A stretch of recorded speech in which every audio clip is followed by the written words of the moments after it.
Oui, donc pour illustrer ce risque populationnel et pas individuel, en Belgique, depuis hier, on a donné ordre à tous les médecins du pays d'isoler à la maison de manière stricte, sous certificat médical, toute personne qui a une rhinite, donc qui a le nez qui coule en clair, hein, qui n'a pas de fièvre, rien, doit rester 7 jours à la maison. Alors en termes individuels, les gens ne comprennent pas pourquoi, avec le nez qui coule, ils ne peuvent pas aller travailler et doivent rester à la maison.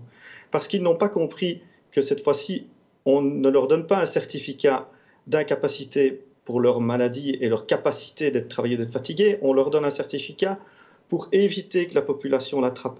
Et ça, visiblement, ce n'est pas encore passé dans la population. Tant que ce n'est pas passé, je suis persuadé que les gens ne se laveront pas les mains et ne prendront pas les mesures de distance nécessaires.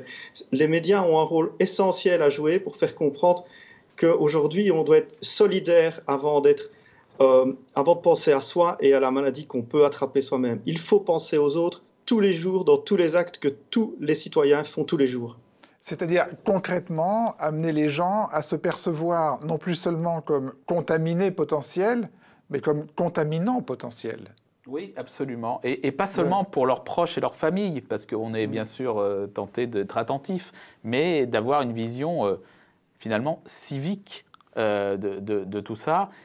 C'est pas complètement la mode, hein, ça fait partie des choses un peu complexes dans notre société. On ne va pas vers de plus en plus de civisme, on va plutôt vers de plus en plus d'individualisme. Mais donc là, c'est effectivement à l'épreuve des faits, et on va voir jusqu'à quel point, parce que nous n'aurons pas les policiers chinois et avec leurs caméras thermiques, hein, je vous rappelle, qui repèrent dans la rue ceux qui ont de la fièvre et qui leur demandent leur certificat pour savoir s'ils sont positifs ou pas.